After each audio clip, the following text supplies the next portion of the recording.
Harvest Moon Tree of Tranquility. When it gets good, it's better than A Wonderful Life, but not better than Magical Melody. How could it be when you get a measly 6 crops out of a seed and can't raise everyone's affection by planting trees? But I have to talk about the game's intro before I can get into the gameplay. The first impression of the game is boring because the game is a slow beginning involving tons of unskippable cutscenes across multiple in-game days this time, where your character gets talked to on a boat, is asked what you like to eat in real life, even though the options are way too limiting because none of them really apply to me. The favorite food question seemed so inconsequential that I used a guide to look it up. What was wrong with all of the previous games letting you pick any day for your birthday? The game shouldn't care if it falls on the same day as another birthday or festival. At first you live in the inn, and I hated how long it took to get out of the inn. The level design's like a maze, making you go the wrong way instead of just having the staircase right next to your room. Even if you tell the mayor to leave you alone and tell him you know all about the town, he still insists on boringly telling you about every location available that you'd find out about anyways. Then you're forced to look for everyone, with a long, boring cutscene for every building. There's really nothing to say about that otherwise. At least time's frozen the whole time. You'd never have the time to talk to everyone in town one day otherwise. Speaking of time, it passes indoors except in your house, but you barely spend any time indoors, so that's a minor complaint. It's still blasphemy for a Harvest Moon game, causing you to get kicked out of a store by a text box if you're in it too long. But there's worse problems. It's only a big problem because time passes in the mine and barn and coop, which means you make a lot less money from part-time work after you're almost out of stamina for the day, or might not even get to do part-time work at all. So having time pass indoors does nothing but cheat you out of 200 G. Then you're forced to weed, water, and harvest someone else's crops for a day. Nothing's changed about how to do that, so it seems insulting that my time was wasted with that. The game doesn't let you start automatically going on to the next crops from you still mashing A in the tutorial.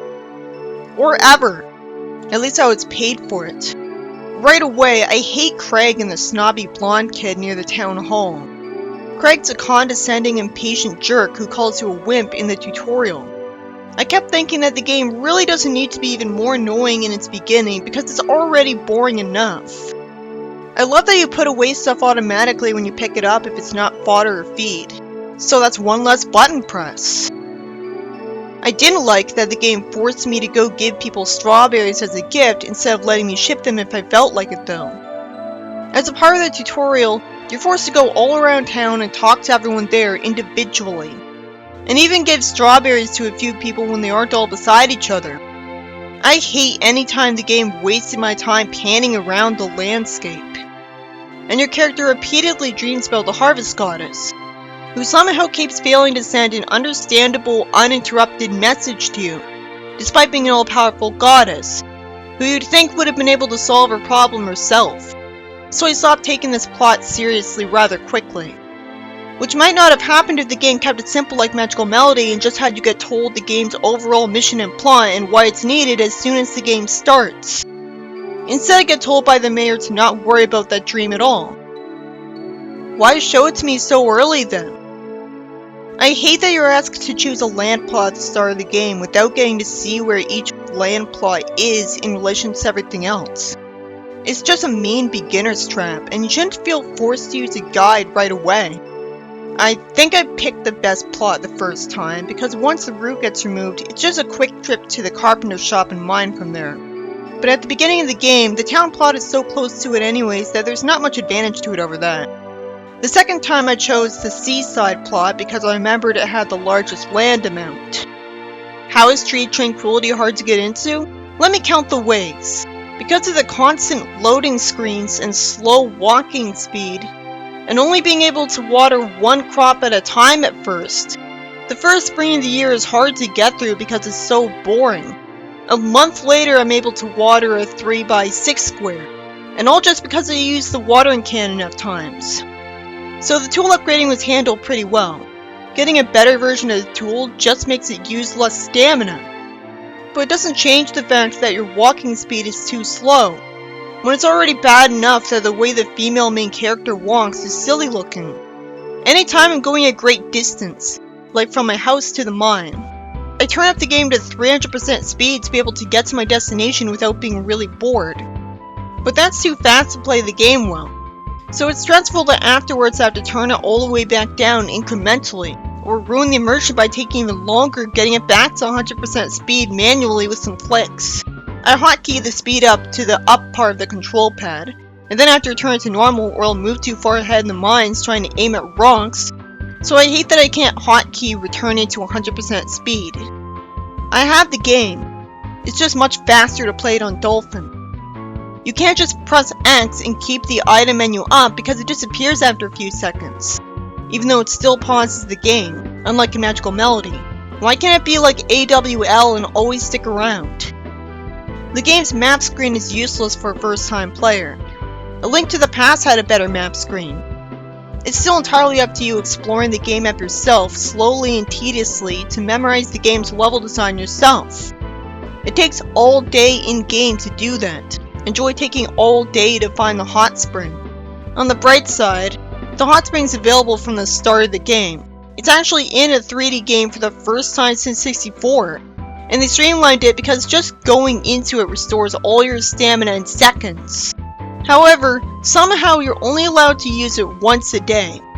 I was shocked to learn this because it seems like an arbitrary restriction that no other game made you deal with for a reason.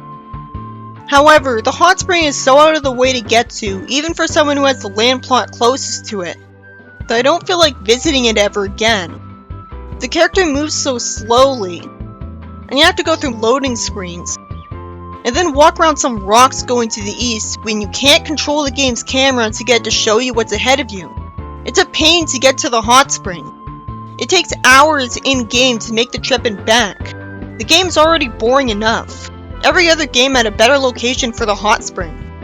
You can see your current location and the game says you are here when you highlight your name, but it doesn't tell you where here is. You're supposed to know just based on the geography around you.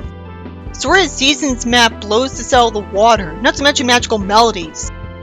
The map doesn't even show you which direction you're facing. It doesn't help that the game doesn't always keep a static camera angle like Magical Melody does. Instead, the game automatically has the camera turn as you're moving ahead in certain places, like in the area below the church. A top-down camera will be better at that point. It has the classic controller as an option, so there's no excuse whatsoever for not having camera control because it could have easily put it on the C-stick. And you could still have one button to rotate the camera on the remote nunchuck, as A2 did that.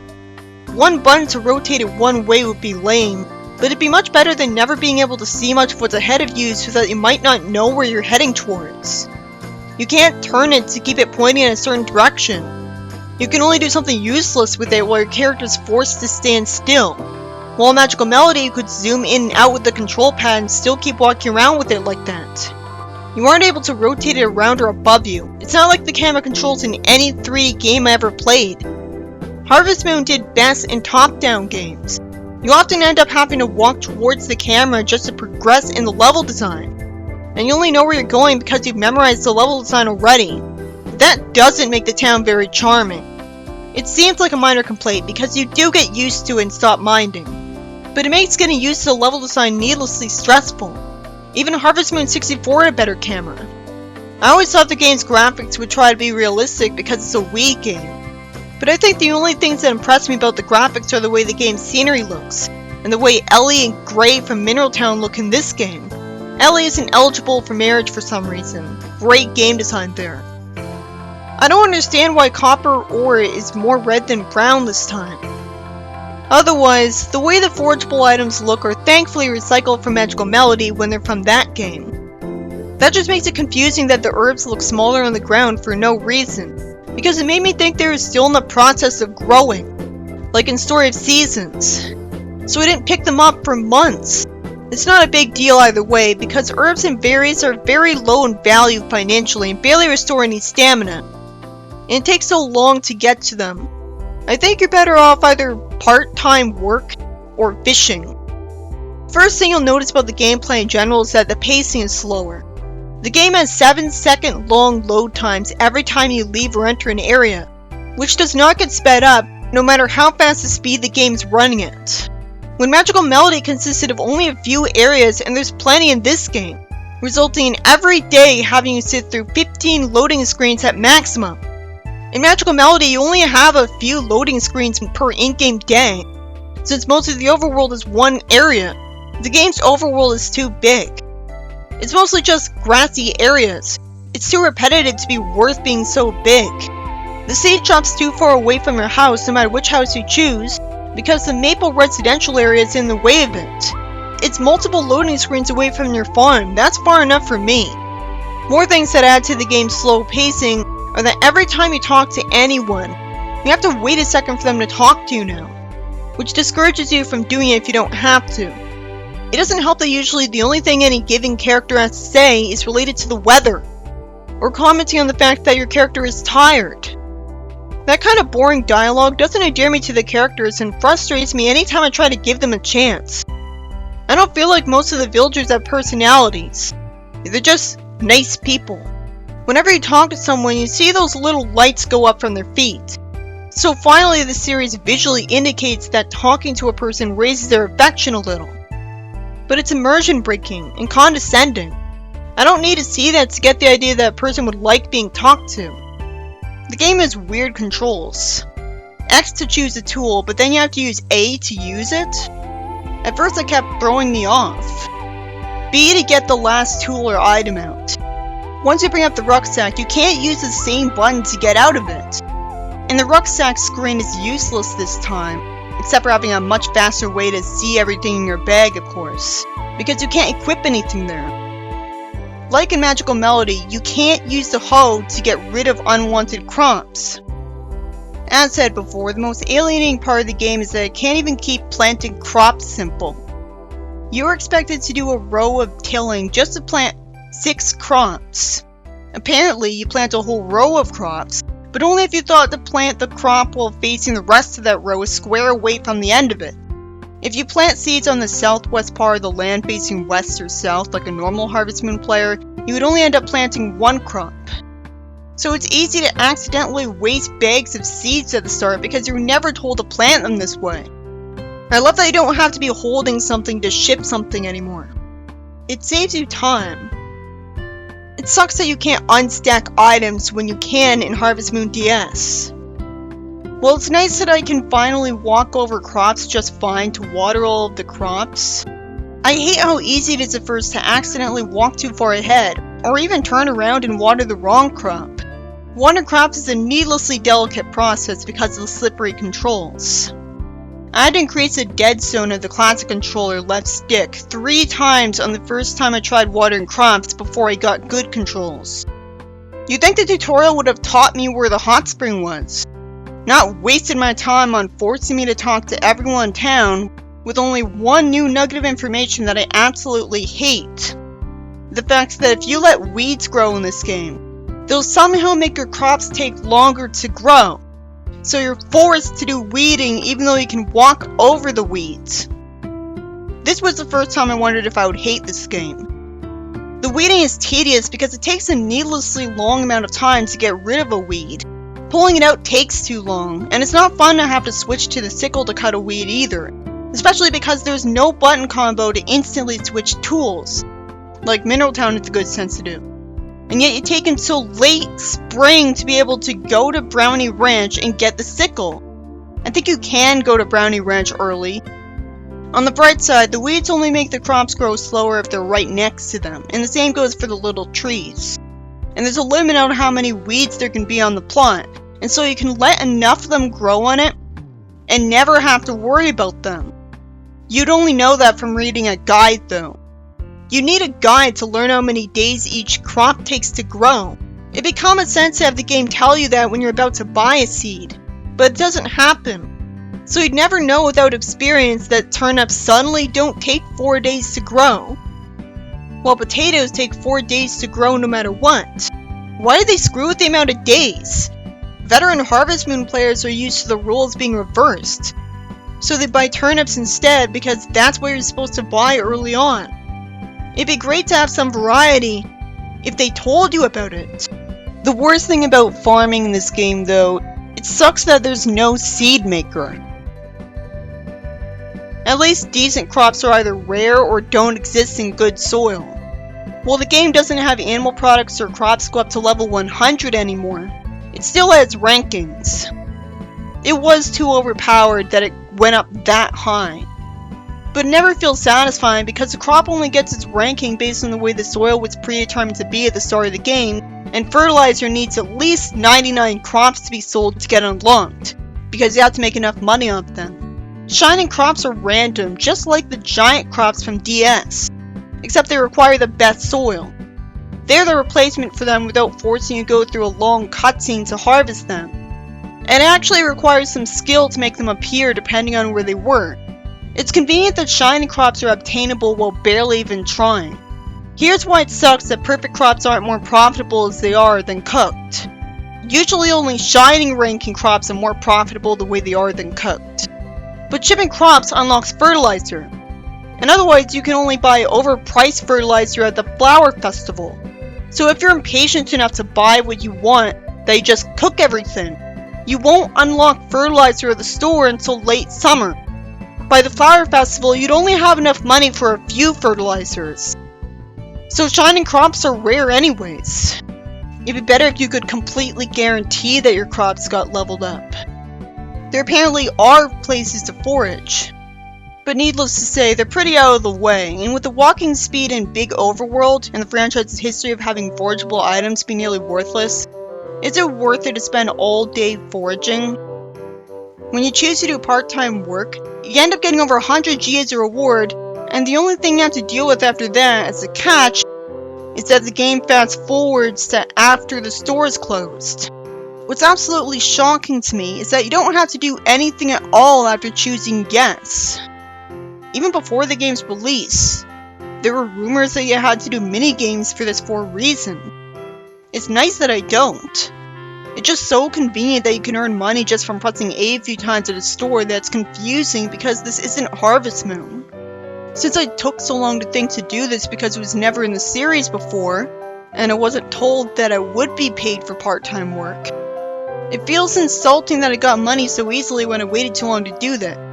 If you're not fishing or foraging, the majority of your money would be made from part-time work where all you do is impatiently walk all the way to the shop and then wait through cutscenes. And this was all because I barely had anything to forage. Fishing takes up so much stamina that it's understandable that you'd shy away from it at first. And mining isn't likely enough to get you ores to encourage you to do that either. It doesn't tell you what the reward for part-time work would be. You're expected to choose to do it just for the heck of it. I guess I assumed it was only useful for raising their affection, because the idea of it giving you money sounded too good to be true. Why do you get paid progressively less the more you work a specific part-time job? I looked it up and that's not it. Instead, your pay is determined by how many hours you spent at the place.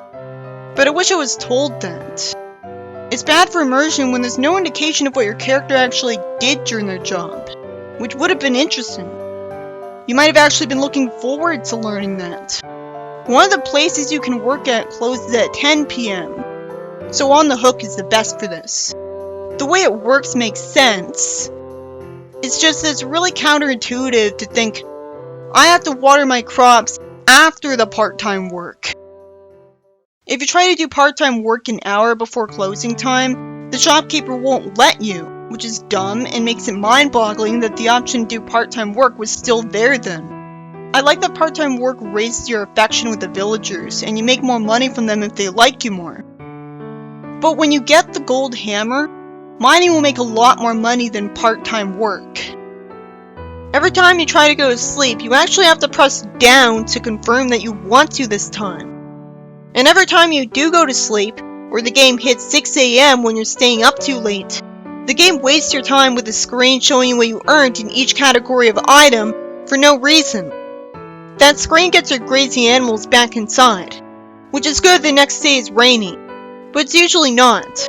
So that's an inconvenience forcing you to not keep mining for too long. At least you aren't forced back to your house if you stay up past 6. I tried cooking and pressing A in front of the cooking utensil did nothing. It turns out you have to be behind the counter, no matter which direction you rotate the pot or oven or whatever to face when planting it. That's stupid. What's also stupid is having to bring the utensil to the kitchen manually. At least you can press A to end the cutscene after you cook something prematurely. But you really get tired of the stupid animation your character does every time you're done cooking something. When trying to cook, there's a recipe icon, and pressing A over it told me what recipe I was going to make with a fish and herb before I even made it. But in Magical Melody, you didn't even need to do that to see it. This is the problem every time, but I have to mention it because it's major. The worst problem with cooking is that you can only cook one meal at a time. The game tricks you into wasting an egg if you played the other games, because you don't make a boiled egg with just an egg in a pot. It also tricks you into getting rid of a banana for nothing if you try making banana juice. I know that I could have avoided that with the previously mentioned feature, but that takes time, so nobody's going to do that. Especially when they have every reason to think the recipe's gonna work out. The recipe lists always just have the picture of the recipe on them until you highlight it, and then its text appears at the bottom of the screen. It's a pain in the ass to individually check nearly every recipe on the screen every time you want to see which ones you made or bought, because you won't have the model of every dish memorized. You can sort of see past the question mark and guess which dish it is. And the recipes are conveniently categorized according to utensil, so using the bookshelf, you can see every recipe for every utensil on one screen now. So it's much faster to see that you made every recipe than other games which have more pages of recipes. And I'm glad it never requires multiple utensils to make some recipes, so it's less work than it could be. I needed a guide to make them all anyways, as usual. When you try to cook and you choose the wrong ingredient and press B, you can't get rid of it. You just have to try doing the recipe all over again because B exits out. Why doesn't the game tell you that buying a meal or drink at a restaurant gives us its recipe? In Magical Melody, you can use the pause menu to see all of your recipes, but not this game. If you're lucky, you'll find out you can find recipes in people's kitchens, if you happen to stand in the right place and see that the A button prompt tells you to check. I needed a guide to learn that you can get a new recipe every day that way. It's more intuitive to assume that you'd never find another recipe in a kitchen again.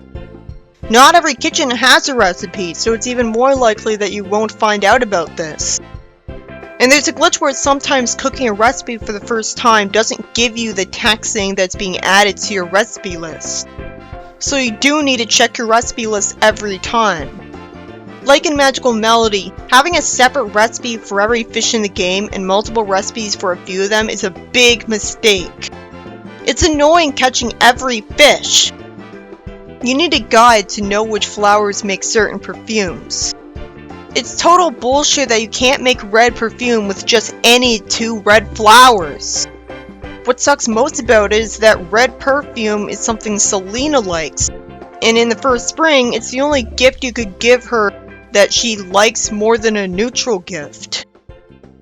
You have to talk to Luke to get the axe instead of already having it. Why can't I plant trees on public property and get everyone's affection up? Instead, you can't even till the soil in the area with your own property because it's not the one land plot that you're allowed to till stuff on. Which is confusing because you're still allowed to get rid of trees and boulders anywhere if the trees look like ones you can cut down. So it's immersion breaking to have trees that can't be cut down. You can level up your axe by waiting for trees to arbitrarily show up even on your farming soil, and then use one axe swing to knock them down. You get easy lumber for it, just by pressing A to put the branch away and it warps away from you. And it feels stupid that trees spawn in your farming soil somehow when that never happens in these games. In Magical Melody, every time your house was finished with being upgraded, or a new building was just made for you, the morning started with a knock on your door and then you had to mash A through text boxes with the carpenters bragging about what they made. In this game, you get a text box in the morning telling you the Cooper house was upgraded. Which even then, that shouldn't be there because you would have seen that yourself. But that's it. Since you don't get to choose where your coop is built anymore, and so you don't need to clear away trees, boulders, and stumps for new buildings, and send the prospective new building all the way to that place in the overworld to select a spot for it. It's much faster to have the coop built. At least until you factor in the fact that this game forces you to hammer a bunch of boulders to get enough stones for the new buildings and building upgrades. Even though it doesn't look like there's any stones making up them. This tries to have you feel more like you're earning them by having it take days. But it would have taken days of hard work anyways to earn the money and lumber for them. So why did I have to hammer boulders too? It's arbitrary because games before DS didn't have stone as a material. And the worst part is there's no option to simply buy lumber and stone. There's many other things about the game that just aren't Harvest Moon. The worst thing is, there's only 6 crops to a seed. That'd be fine if the price of every crop was raised to compensate compared to other games. It just means that a full harvest is less work. Nope. Turnips in this game are worth 50G at worst, and in Magical Melody there's 63G at worst. And for no reason, every month is 28 days, so it's an annoying surprise that the season ends earlier than I expect, so you don't get to harvest the crops as much. There aren't any wild flowers going around to have easy gifts for bachelorettes that you know would barely give you money if you shipped them. So this guarantees that you'll look up a guide to know their gift preferences. The first time I played the game I chose Phoebe, and she doesn't get unlocked until you create Darren's rainbow, which I didn't know how to prepare for in the spring because I didn't want to look up a guide again. My second choice was Selena. All you have to do is go to the flower festival the first time to unlock her. But how are you supposed to know that going to festivals will unlock characters? So the first time I played the game, I didn't unlock her the first year.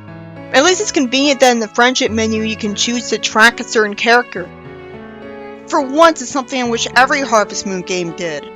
It would have been a lot more useful in Magical Melody, because there, it seems to randomize where the characters are, as well as whether they're even out in the overworld or not, even during the times of day where they're supposed to be outside, which is important because apparently you can only raise their affection by planting trees if they're outside. It's dumb that some of the villagers only move in after you complete a rainbow and only show up on the 1st or 15th of the month instead of right away. What's also dumb is that you have to reset the game to load another file now, which means sitting through several seconds of logos. It's not as dumb as how Magical Melody only lets you buy tree saplings one at a time, and you can only stack and buy 9 seeds or fertilizer at a time. Why do you have to unlock Phoebe? I know the in-game explanation, but she should have been there from the start.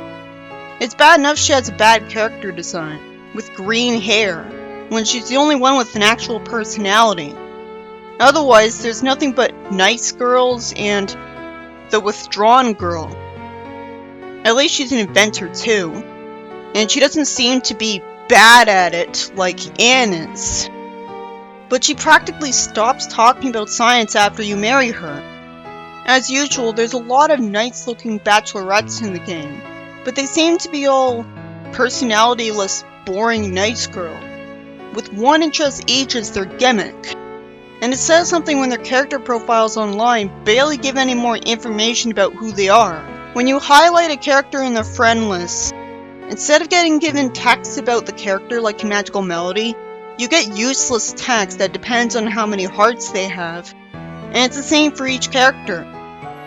One of the big problems this game has the gall to introduce to a Harvest Moon game is that when you become tired, and especially when you're almost out of stamina, you end up walking slower. When you're almost out of stamina, or stayed up past 6 AM, you walk at the speed of molasses. I'd welcome the ability to just go to sleep anywhere at this point. It's easy to avoid that fate though, because you can always see your stamina meter. And you can buy and drink a stay awake from the clinic to cure it. The game can also give your character a cold if he gets almost no stamina in the rain, and that requires cold medicine to cure it. At least having a cold doesn't force you to miss an entire day like in Harvest Moon 2 and 3. But why take the worst aspect of these games? At least the game doesn't give you a cold from literally any tool you use outside in the rain. You pretty much have to be working outside all day until unusually late at night.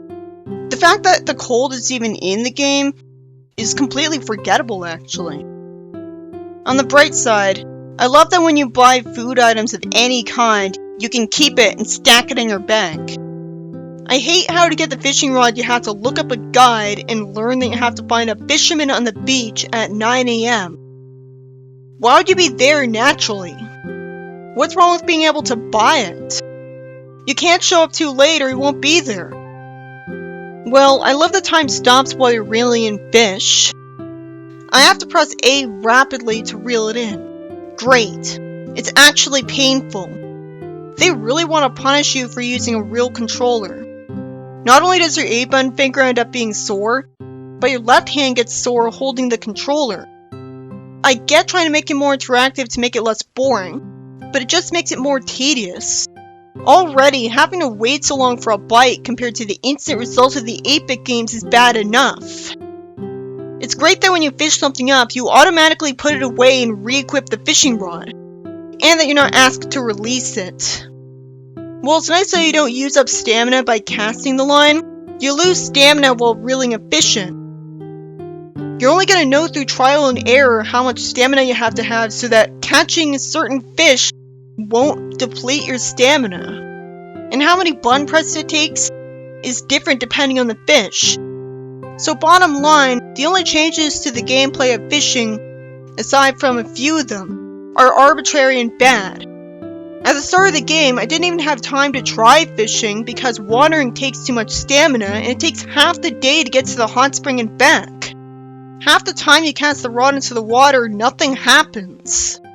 Which wasn't a problem in Magical Melody because there was always a shadow of fish right in front of a fishing spot, so you knew where to cast. And if you go too long without a bite, the game forces you to reel it in automatically so you can cast it again. So that wastes your time. And at first you're too likely to fish up trash. Too bad you need to catch a few fish to progress in the story. In Magical Melody, you could create a bonfire almost anywhere and waited only a second to get a grilled fish from its fire. So it's unacceptable that in this game you have to go all the way to some wood on the beach and you have to wait for longer to get your grilled fish from it. It punishes you for fishing. The fact that it takes forever to grill all the fish you have makes me wish that grilling and sashimi weren't even a thing.